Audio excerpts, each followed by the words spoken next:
Well, welcome to Beyond the Design, the podcast where we explore the artistry, inspiration, and business of interior design. I'm your host, Craig Beaumont Flynn, and for nearly 3 decades, David Phoenix has been crafting warm, inviting, and tailored interiors for celebrities, royalty, and some of the world's most discerning clients. Today, we're talking about the design philosophy, his journey, and what truly makes a home a home.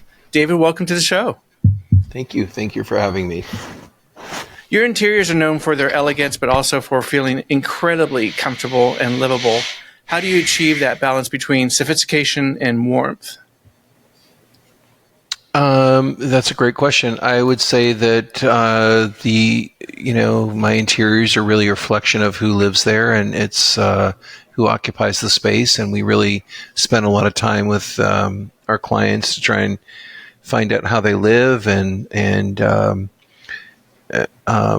how they use their space and what's important to them. And that's really our goal, is to make it comfortable and inviting. So that's really what we focus on, more than, got to have the cool new shiny object, or, oh, this is trendy right now, let's get that, or whatever. And so it's really a reflection of who lives there.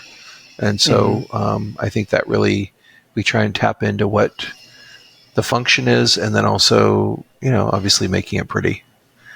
So that's really comfort and quality is the mantra.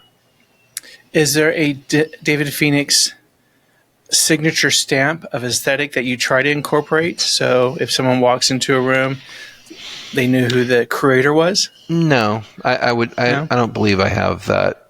I mean, I try not to repeat the same thing. I think that I would say that, it's really about, I like to be comfortable. I want to make people feel comfortable. And it's really about, seating and how people are going to use the space and comfort, really. And I think it's important to, kind of tap into that and give people the, best quality that they can afford and make it comfortable. Well, you've often said a room should never feel predictable. Can you share an example where you broke traditional design expectations in a way that transformed a space? That's another good go. God. I don't really know if I'm that much of a broke tradition. That's I mean, I'm pretty classic, and I think that, form follows function, and it's about how the space functions. I've been to so many places that, new homes or new builds, that it just, I feel like I'm really good at laying a house out, and I'm really good at collaborating with a great architect. And I think it really starts there. And, maybe, things are evolving today in how we live. I mean, we're doing a project right now where we have a whole package center, that because they get so many Amazon boxes. So we're doing a whole package shipping and receiving room. And so I guess that's, instead of a coat room or a coat closet, we've got a whole little shipping receiving center off the entry hall. So I think that's kind of a new thing for me. So that's not that exciting, but it's something different than what we normally would do. How did you get started in this journey of design? What really infused you to be a designer? I think as a kid, I used to draw floor plans, and I used to kind of daydream about, houses, and I used to buy these books that were kind of like comic books that were, you could send away for your house, your house plan of your, dreams, and I used to trace over them with trace paper, and I used to see, envision myself living in there or remodeling them or what have you. So it's so that's kind of how it started, really. And I used to like to go to furniture stores as a kid, and I liked beautiful things, and I used to love doing that and seeing how they displayed all the furniture. So I think that's just kind of how it started. It took you into this long journey of design. Well, you seamlessly mix antiques with contemporary elements. What's your approach to making these styles feel cohesive rather than clashing? Well, I think if you like it, it works. I mean, it really doesn't. It's not about clashing. I mean, I think that if you look at even the history of modern architecture or modern design, back to Jean-Michel Franck or Neutra or Frank Lloyd Wright, it was still based on classic design. And I think you can do modern and make it warm and inviting. I think that I like to mix. I like to mix things. I think you could buy a Fabergé egg and put it on a Crate and Barrel table. They're both going to look good. So I like to mix. Everything doesn't need to be precious. If everything's precious, then nothing's precious. And I think that really, I do kind of a high-low mix. And then I'm always, I love buying things at auction. And sorry about that. No worries. I thought my phone was on silent. God, sorry. Real life. Yeah, exactly. Oh my God. At least the phone still rings. Anyway, I think that I'm always looking on auction sites. I'm always trying to find interesting things. And I think I like things that tell a story. I think it's, so many times you go into houses or staged houses, and that's what people are, people buy what they can see. And if that's all they see, that's what they think is good. So, there you have it. Well, your work spans everything from Montecito to Montana to Palm Beach. How do you adapt your aesthetic to different locations while staying true to your signature style, but also incorporating the personality and the homeowner's lifestyle and wants and needs? Well, it starts with the person living there, and then it goes to the architecture. I mean, you're not going to do, an Italianate interior in a log cabin, and you're not going to do a Tuscan villa in Palm Beach. You might want to, but it's really doesn't really go. So, it's really about who lives there, and it's about the architecture and embracing that and embracing the light. The light here in Palm Beach is so different than the light in Montana. It's different than the light in California and how it reacts to, the materials that you put in that setting. So, it's just, it's a good question, but I think that, really, again, it's the architecture and who's living there and what their favorite things are, what they like. It gets dark really early in Montana in the winter, so you're not going to do dark colors. You want something a little brighter, maybe. And in Palm Beach, we have great light here, so things tend to be a little bit lighter too. So it just depends on the setting. Well, you're known for taking an immersive approach to your projects, often working from the architectural stage to the final art placement. Why is that level of involvement important to you? Well, I think that, it's the decorator versus designer. I think, we really get involved with, designing the space and the background and getting into the nitty gritty of what, from the hardware to everything from the drywall out, the millwork, the moldings, etc. And I think that that's important because you're really setting the stage and then you're filling it up with beautiful things. And the art, we work with a lot of people that have big collections, and we also work with people that don't collect anything. So it's fun to help them discover that, if that's something that they want to discover. And I think it's just the nice final layer to an interior's, what you're going to hang on the walls. So, I enjoy that part of it. Has there ever been a time where a client has asked you to do something and it's like it doesn't fit within your lifestyle, it doesn't fit your personality, home or location? Is that for me personally? Yes. Or what? No, has a client ever asked you to incorporate something that you just thought was not within the design aesthetic? All the time. I mean, I think any designer could say yes to that. I think that that's just part and parcel of our job, and I think it's our job to educate and inform the client about style, and they're coming to us as professionals. And I think that that's something that, I don't take lightly. And, it's, if they're willing and open to exploring that together, then I think that's something that you need to help curate. What's one piece of furniture or decor item that instantly elevates a space?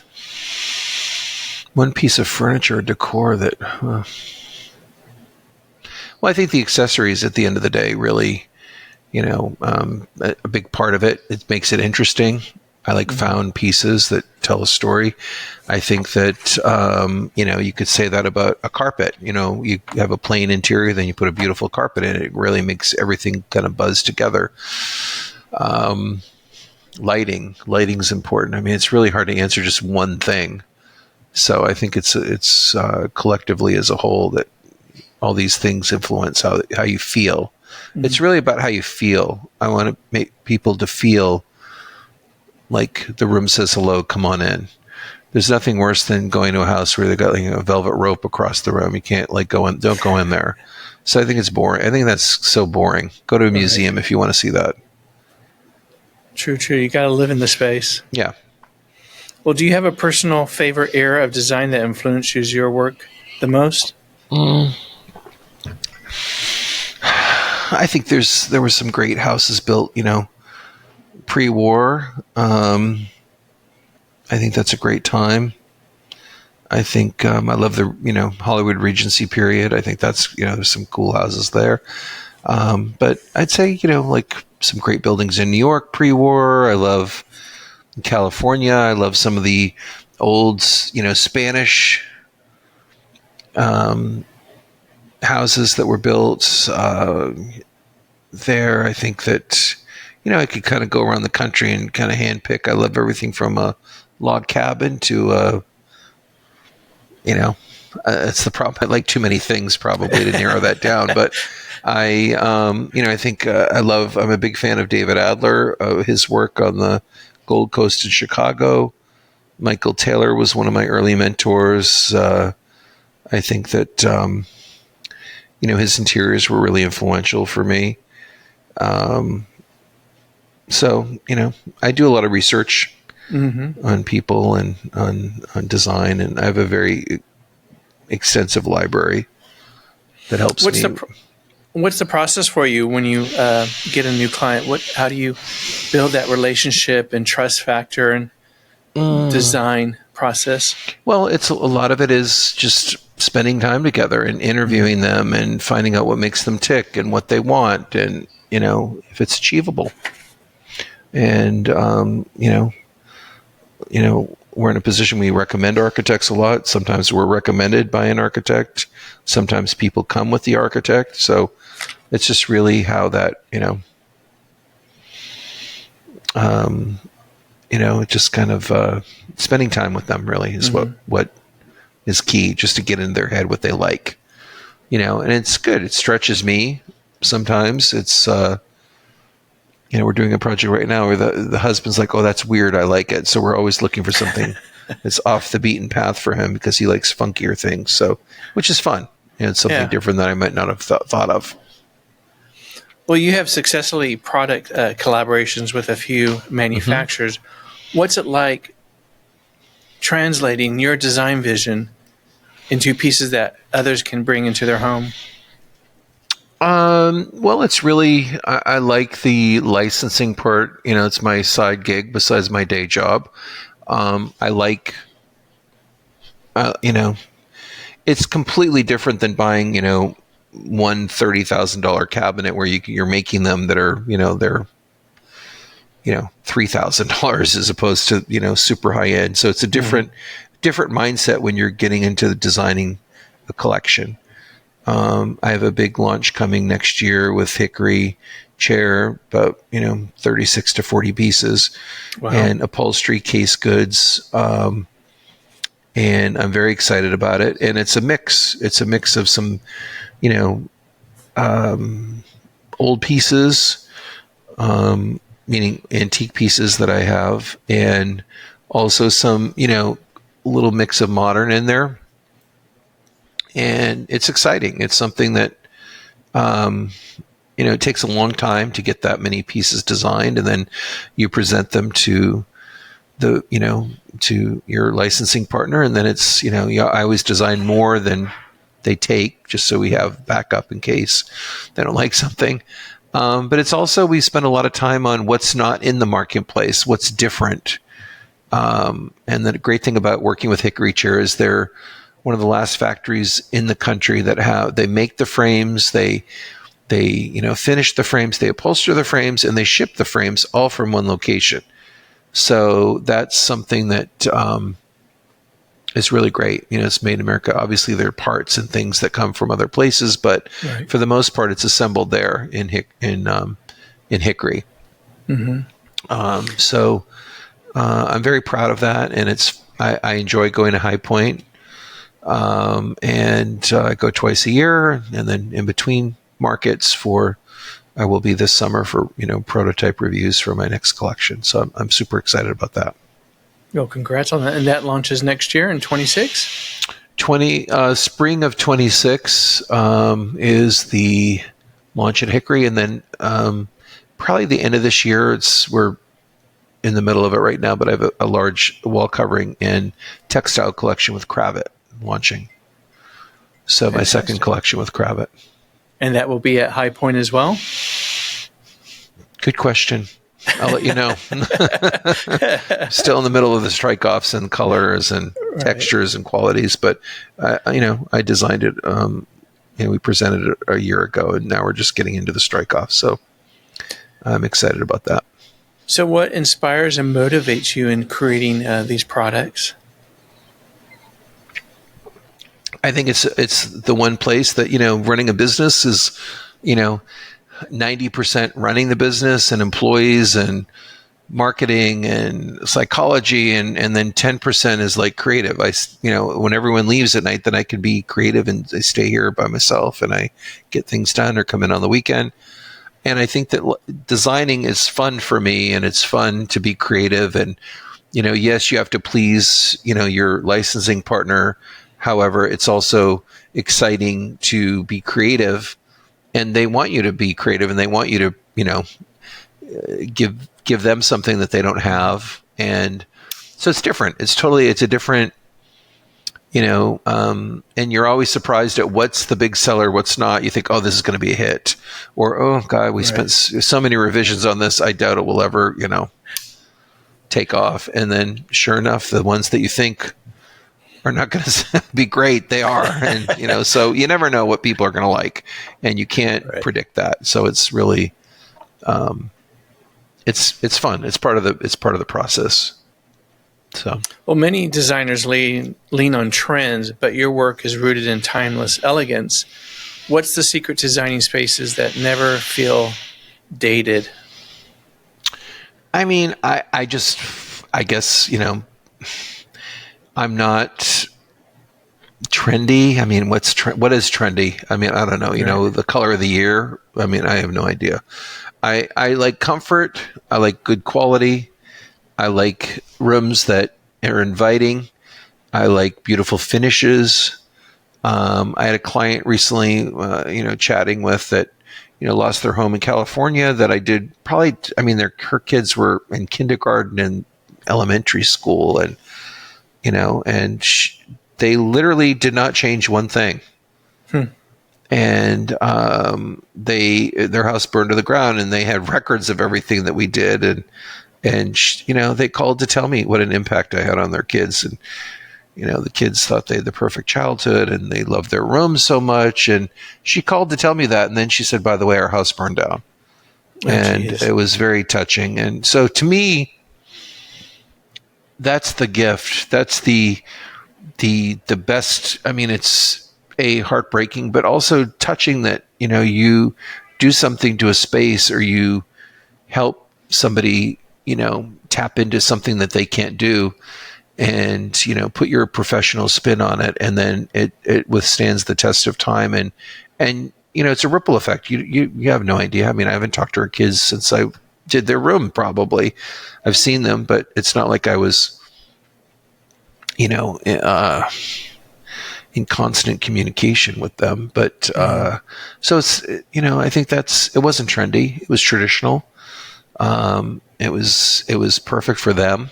as a young family, and it clearly had an impact on them. How do you curate art and antiques for a space? Are there any go-to rules you follow when selecting these pieces? I don't follow any rules. Mm-mm. Mm-mm. I think if I like it, I present it. And I always present more than one idea because it's always good to have something in your back pocket. And, obviously, if you have a good relationship, they're like, what do you think?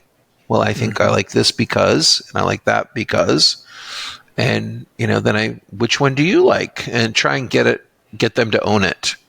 Mm-hmm. And, that's important. Right.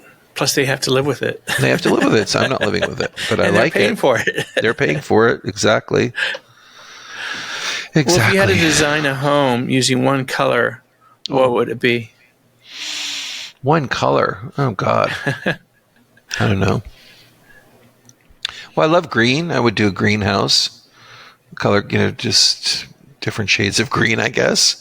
I think you do, if you want, people, I know blue and white, everyone's blue, blue, blue, blue, blue. I guess I would probably do green. Yeah. Yeah, maybe green. If I had a gun to my head and I had to pick a color, I guess I'd do green. What's the most unique or unexpected request a client has ever given you? Wow. I mean, I don't know. Nothing really shocks me anymore. I don't really have anything that's unusual like that. I mean, I've done safe rooms for people. High-profile people have safe rooms in their houses. Some of them I've done a walk-in vault for somebody's jewelry. I've done a beauty salon in somebody's house. I've done a spa in someone's house with a steam sauna, cold, that whole thing. So, I mean, I don't have anything. I mean, I don't know. I guess that's unusual. Depends on who's looking at it, right? Right. Exactly. Is there a particular room in the home that you think is the most underrated in terms of design potential? Underrated.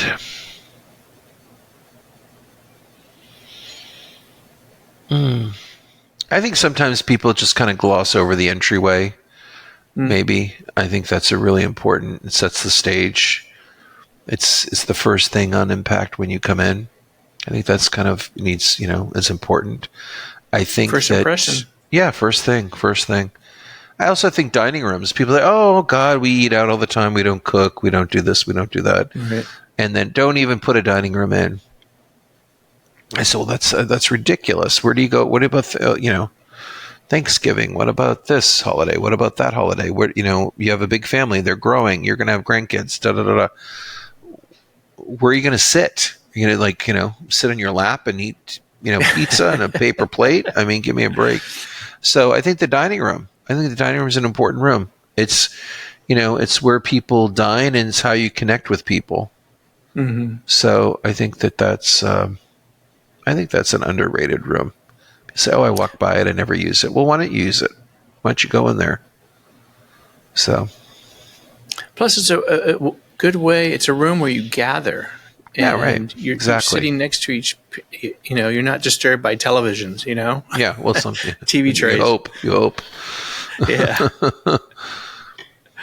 Well, you've been in the design world for nearly 3 decades. Looking back, what was the moment that truly launched your career? I mean, over 3 decades. I would say... well, I didn't want to date you. Well, we already said 3 decades. I mean, it's not that hard to figure out. I think that I started my business in the 90s, and I think that, just kind of having the courage of, it's somebody that believed in me and gave me a chance. And that was, I was hungry to do, to get involved, and I didn't know what that meant at the time. And, here we are. So I think that was, I had some, right place, right time, lucky break, kind of thing. And, I just started. and I just believed I could do it, and I didn't take no for an answer, and I just kind of was off to the races. Is there a particular project that you can think of that you can reflect upon? It's like, okay, this is the right career choice I made. No, God, no, I really can't. I mean, I think that, I did my first big ground up project in Malibu where somebody bought 3 houses in a row and said, "Oh, I want to connect them all," and kind of just keep them all together. I said, "Absolutely not. You got to tear them all down." And that was that. Then we did, and it was a huge success. So I felt like it gave me a lot of confidence after finishing that project to do more. Well, you were named one of the top 25 interior designers in Los Angeles by The Hollywood Reporter. What was it like working in LA's high-profile design scene? And how is it different from Palm Beach? Well, I don't want to talk about money, but I think Palm Beach is different than Hollywood for sure. I think different clientele, different mindset.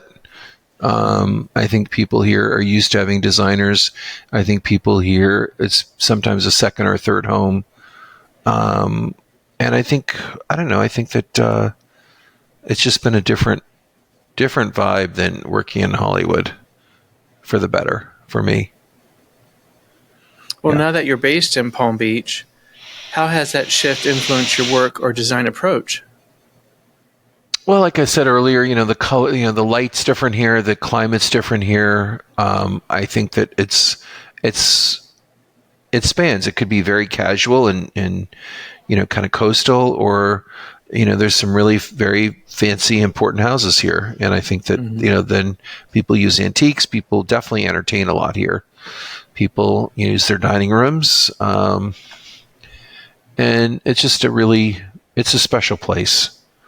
And it's quite different. I think the guidelines here, it's hard to find an ugly house here in Palm Beach. So I bet. Yeah.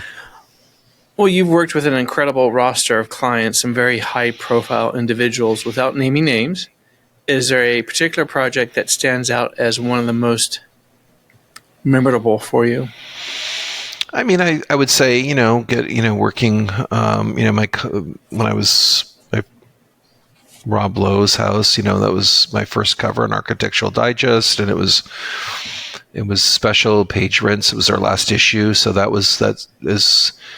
was nice to have that as validation.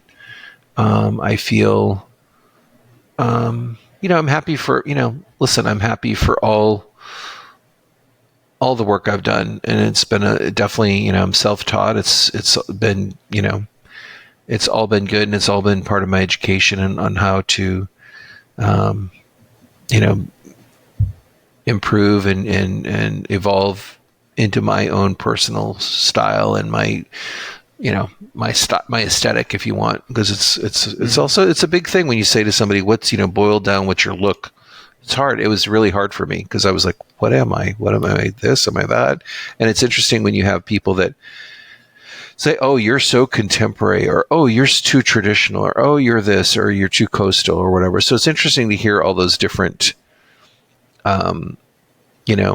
different comments by people when they come up and, decide they want to pigeonhole you into something. Right. So they want to place you. Yeah, exactly.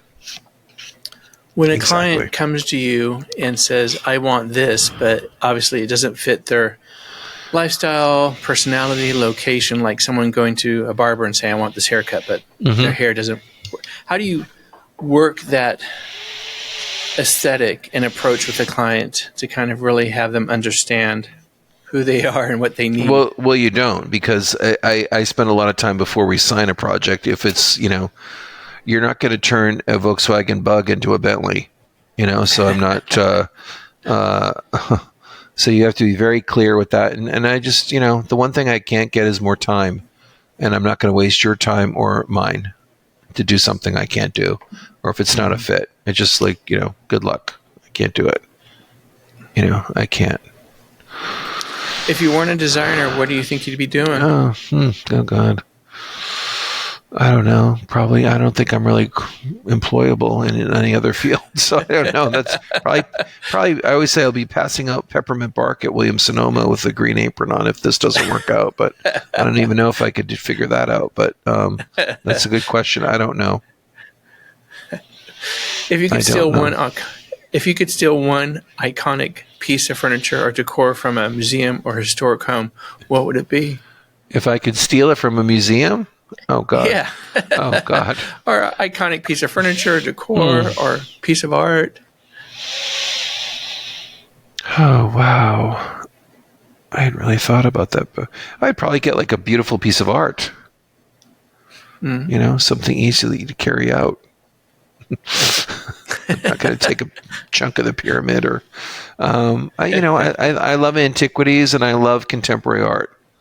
So, I have a nice art collection, things I've collected over time. And, I have some stone, like Roman antiquities. I love those. So, I don't know. I mean, it hasn't crossed my mind to, go into cat burglars Hey, it mode. could be the field. Could be, if you weren't a designer. Hey, what's one home design myth that you'd like to debunk? A myth? Mm-hmm. Oh, give me an example. What do you mean a myth? Like a design myth of the process. If a client has never worked with the a room designer. is so dark, let's paint it white. It'll be brighter. I mean, if a room is dark, might as well paint it black. It's not going to get any brighter.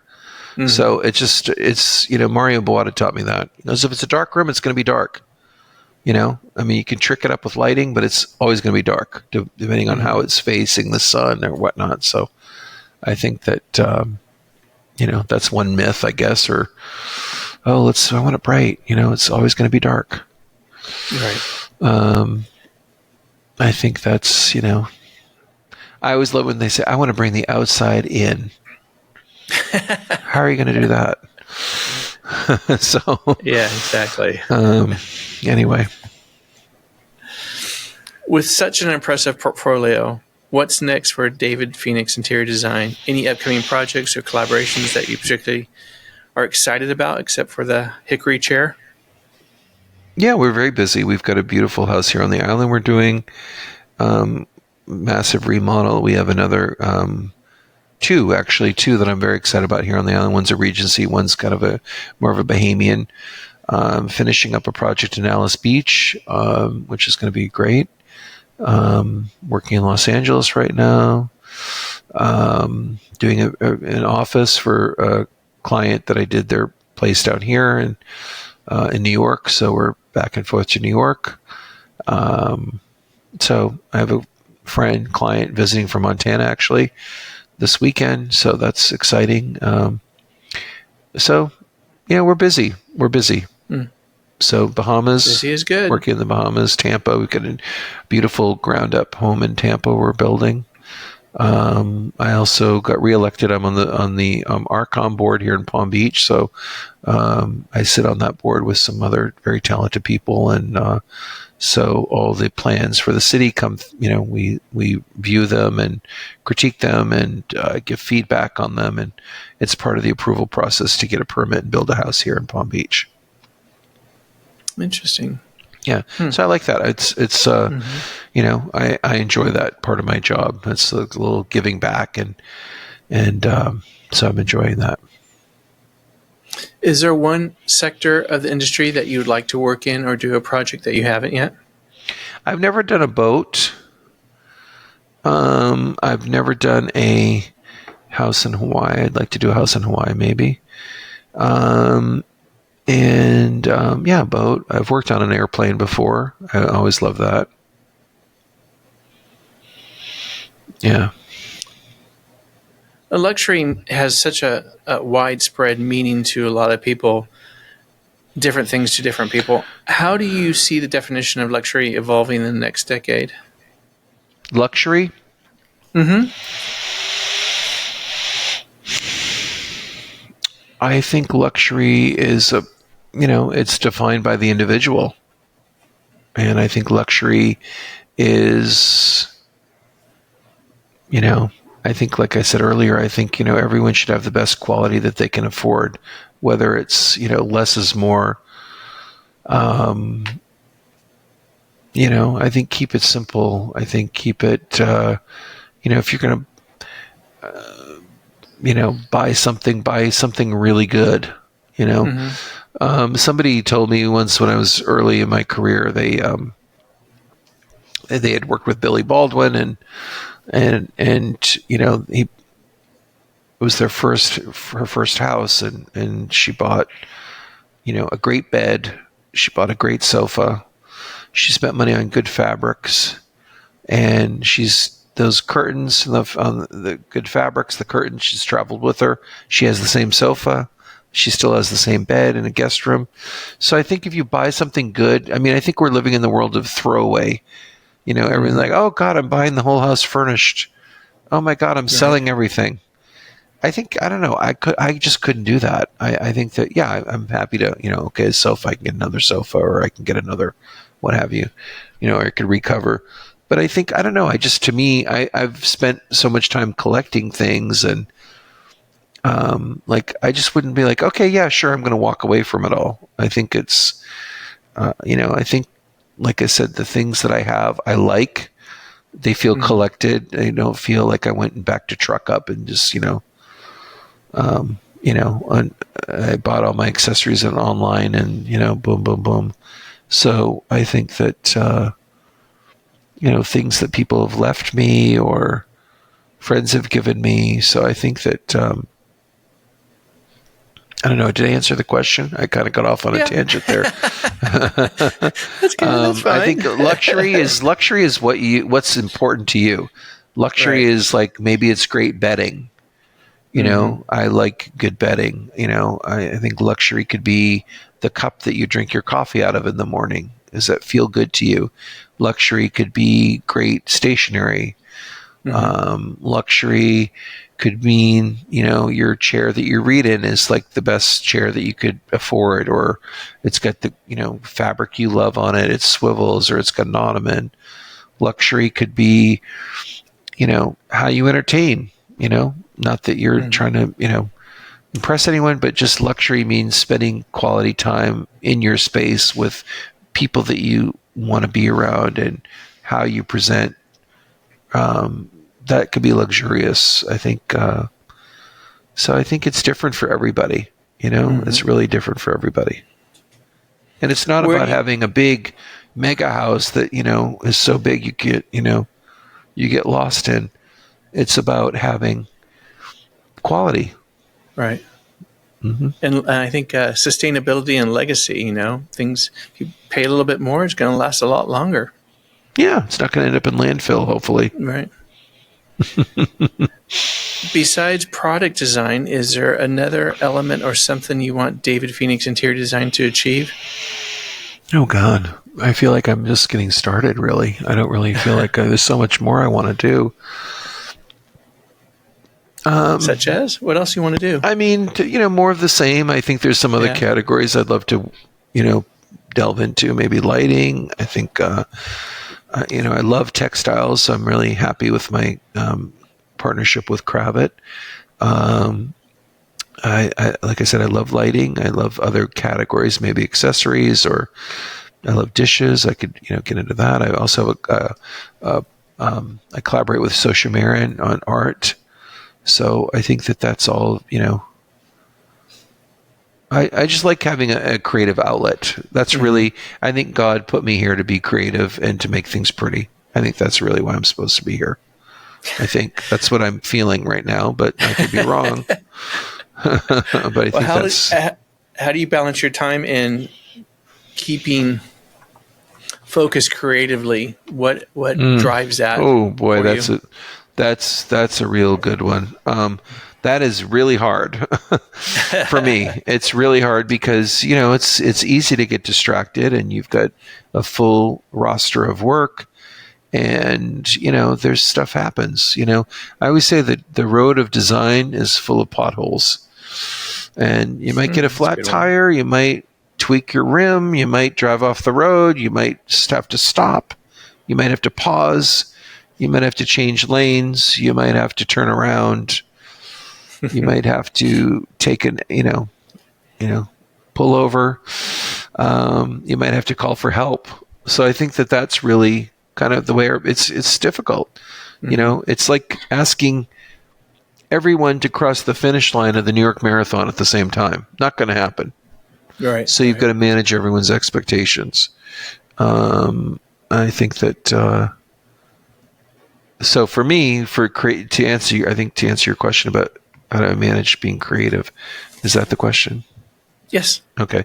I think, like I said earlier, I like to come in, like I stayed here till 9:30 last night, and it really gave me time to get into the creative hour. One day I was in the office and the girl said to me, "Oh, we can't do it at 4." I said, "What do you mean we can't do it at 4?" She goes, "Is that your creative hour?" I said, "Creative hour?" And she said, "Oh yeah, that's when things kick in for you."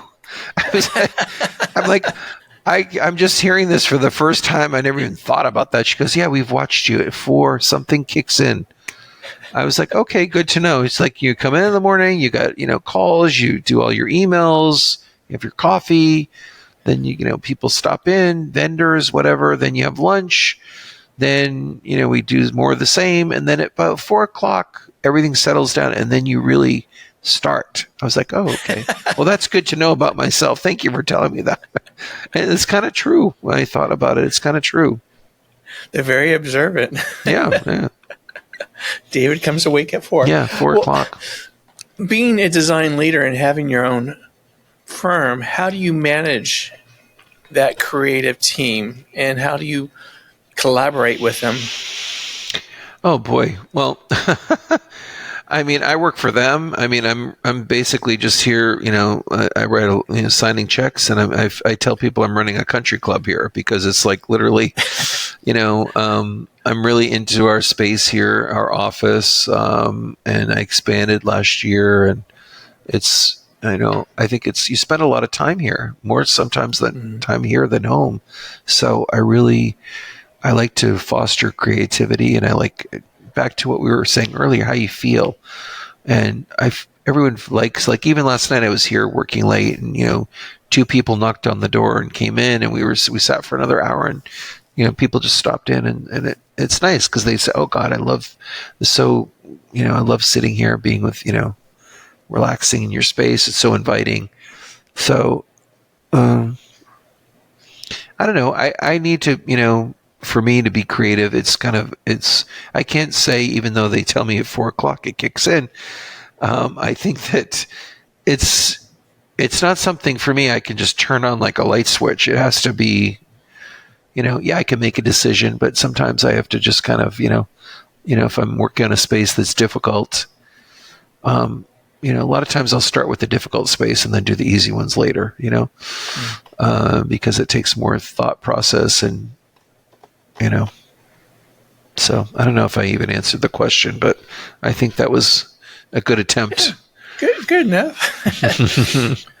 Well, having your own firm, you have to mentor your staff, but do you feel that they bring a lot to you and they're mentoring you as well? Yes, of course. I mean, I always try and hire people smarter than me. That's how I've built my business, is on hiring smart people. And so, yeah, I think everyone learns something. I mean, I hope I don't stop learning. I think I'm just getting warmed up here. So I definitely, I think that I learn something new every day. And I think the big thing is to be open and willing to learn, or open and willing to listen. And I always say you have 2 ears and 1 mouth. So you should use your ears more. True, I tell that to myself, And we need to tell that to the world. Well, I don't know about that. I don't think it'll really make a dent. Yeah. For someone looking to elevate their home but isn't ready for a full-scale redesign, what's one impactful change that can make happen today? I think that you should pick, instead of saying, "Okay, I'm going to spread this budget over 5 rooms," pick one place that you can make an impact. if you spread it all around, you're not going to really get the impact. So pick it, whether it's a powder room, whether it's your kitchen or your bedroom or your study, your living room, dining room, whatever the room is. I would do that. Do one room complete and then move on to the next. I think it's better. I think then you can appreciate it and be like, God, look at this. It looks so different. Oh my God. If you buy a chair and then a lamp for the next room and a saucer and then a pot and then this and that, an ottoman, whatever, it's spread thin over everywhere. You're not really going to feel the impact of doing a whole room.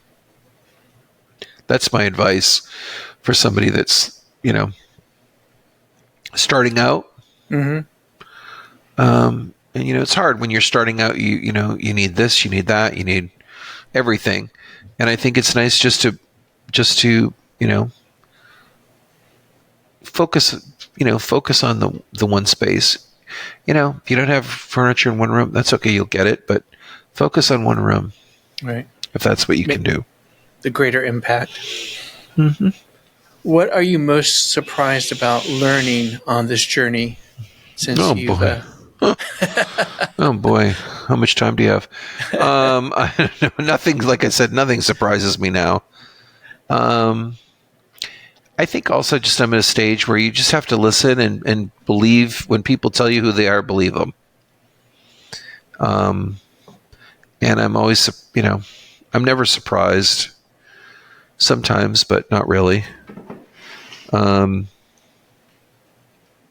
It's surprising to me still that people, they'll spend, $500,000 on a car, but they won't buy a coffee table, or they don't see the value in good design. They don't see the value in good drawings. So that to me, is our job to educate and elevate. I think, really. Do you think it is because of the various forms of TV shows and Pinterest and social media and things that it's quickly accessible and it diminishes what we do because here, make it look like this. Well, do you know how much time it went into making that room? Right. And then, or my favorite is, here, look at the paint color. And then you paint the swatch up and you're like, that's not it. Well, yes, it is, but it looks different in the photograph. Design it's different now. I mean, back when I started, there was no internet. You ran around with a Polaroid camera and took pictures of things and sold them to your client. Now, Pinterest, Instagram, I mean, it's great. It's just, I use them. I mean, I think it's fantastic. However, it diminishes the, people, everyone's a designer. Mm-hmm. Everyone's a designer. And so it's narrowing the playing fields, as far as people that find the value in it, or they think, forget it. It's taking too long. I'll go do this or I'll do that. Because they want instant satisfaction, instant gratification. I think one thing with COVID that it did teach people to be patient, I think a little. Not everybody, but a couple people maybe. The world's not ending. If the sofa takes a little longer, you'll get it, or the fabric's delayed. We're dealing with that right now on a project. And, it's stressful. It's stressful when people just, you can't roll with it and they just have to have, So it's just another thing to deal with. They want it now. They want it now. Yeah, of course. Everybody does. Yeah. Well, David, before we wrap up, any final thoughts or words of wisdom for our listeners? Oh, boy. Something that you want to share? Something I want to share. That we haven't covered? I think that's such a broad question. I don't know. I think that life is short. I think you should, really enjoy the journey. If you're on the road of design, enjoy that. And I think if you're hiring somebody, you should really collaborate. I think when you collaborate, I think everyone looks better at the finish line. Mm-hmm. And if you've got the architect and the builder, and I always say that great architecture, great landscape design, good builder, willing client with a budget, and good designer, that's the recipe for a successful job. And you all collaborate. It's not about any one person on the team. And we've all been on projects where, oh God, this architect, oh boy, or oh my God, the builder. We've got a great everything else, the builder, or oh my God, this, it's difficult. It's difficult. It's not, like I said, the road of design is not easy, but I think it's collaboration. Collaboration. Be open. Be willing to collaborate. Be curious. And don't be afraid to make a mistake. Right. Don't be afraid to do that. I've made plenty, and sometimes something great comes out of it. Right. So you learn from it. You learn. Exactly. Mm-hmm. So, but I love what I do. I feel like I've never really worked a day in my life, and I'm even like the day I had yesterday, which I wanted to drive into the ocean with my windows down yesterday, but I knew I had the podcast, so I said, "Oh, I better wait till tomorrow." And today's a new day. Was it a Monday? An endless Monday? Well, what day? Today's Wednesday.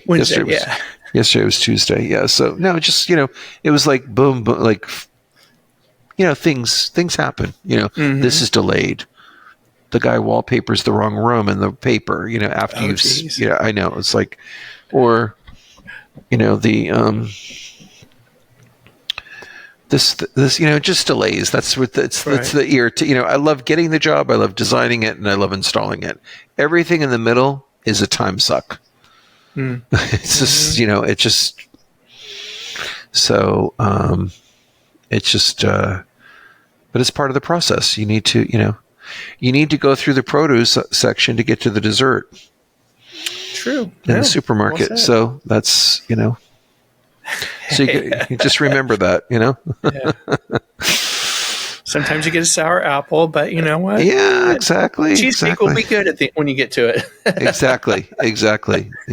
Well, thank you very much for asking me to be on. It's really a pleasure, and I'm honored to be, anytime I'm asked to do anything. So I appreciate it. Well, thank you. It was a pleasure to have you on the show, and it was good seeing you, and much continued success to you.